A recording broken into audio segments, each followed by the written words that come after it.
I'm Jerome Santucci, and I'm a fledgling voice actor.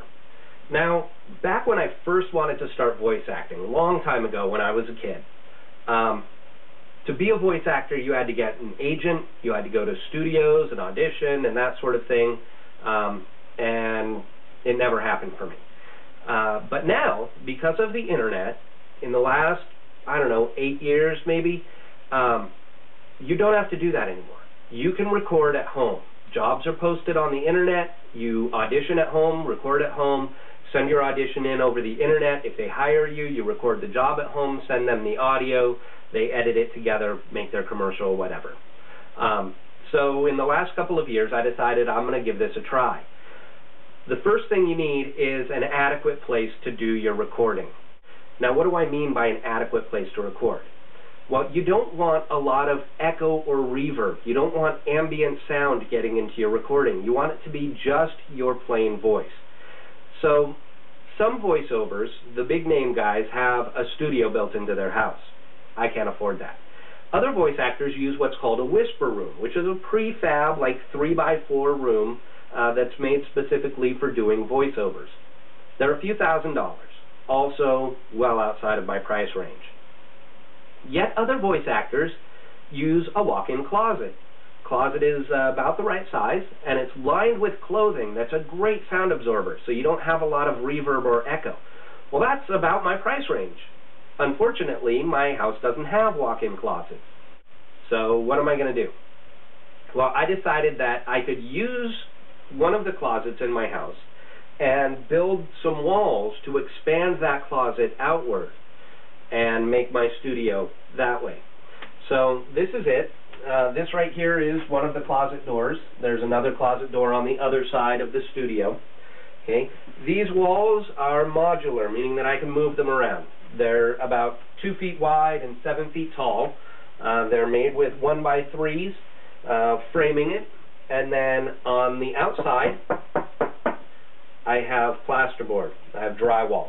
And the drywall is supposed to keep sound out. Now, by no means is this going to be a soundproof room. I have no illusions about that.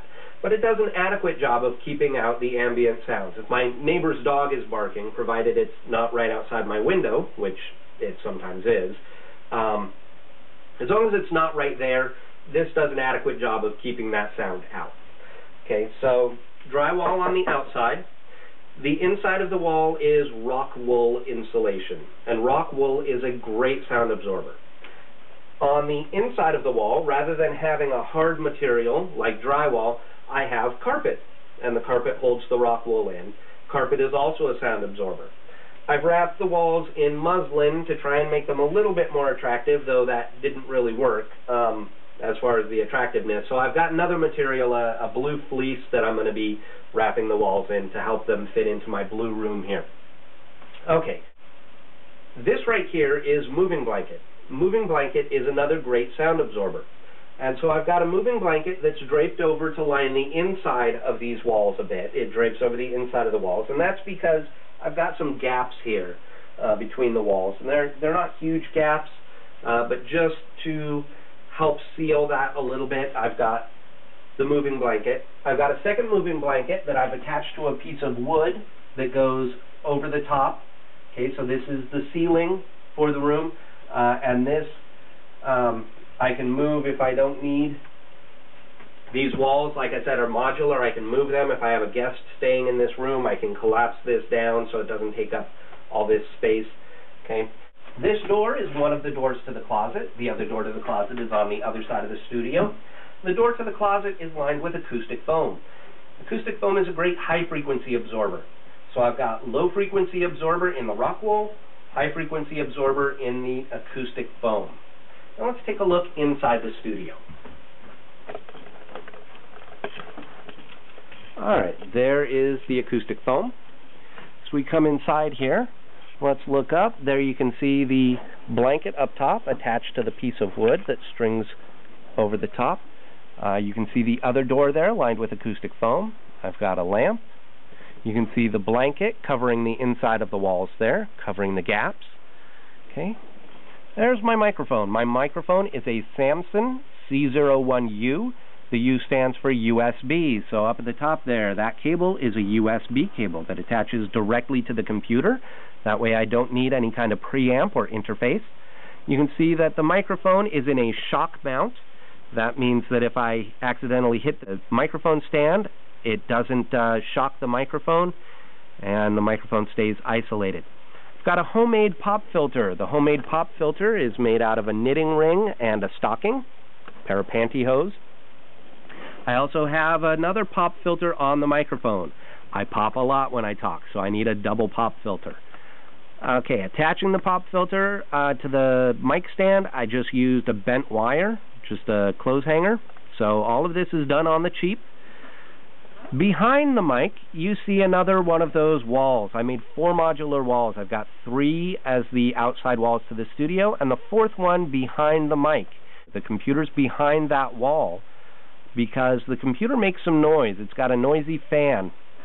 And so by putting the computer behind the wall and putting it behind the microphone, I can isolate it a bit from the mic. The microphone's a cardioid microphone, meaning that it absorbs sound from in front of it much better than sound from behind it. So putting things behind it is a good way to isolate them from the microphone, so the mic doesn't pick them up as well. Okay, down below you can see I've got a monitor and keyboard and mouse. The monitor is at a height that I can actually read my copy off of the monitor while I record. So I don't need a music stand. I have one. I don't use it often because I can just put my copy right there on the computer screen and read it off of the screen. Okay, on the floor I've got a little rug. Again, another good sound absorber. You can see the carpet sticking out at the bottom of those walls there because, again, the walls have carpet on the inside. Let's actually pull back some of this blanket and take a look here. Okay, it's nice and soft. It's not the hard material, right? So the whole of the inside here is designed for absorbing extraneous sounds. We don't want any of that extra sound. Even in the back corner there is a dark blue heavy overcoat, wool overcoat, that it will absorb some sound. In the box there's another piece of insulation that's a rigid insulation that I'm going to use to make more of an enclosure for the computer. Haven't gotten to that yet. Okay, so this is it, my recording studio, and we'll back out here. If you'd like to listen to one of my demos, you can go to jeromesantucci.voices.com. jeromesantucci.voices.com.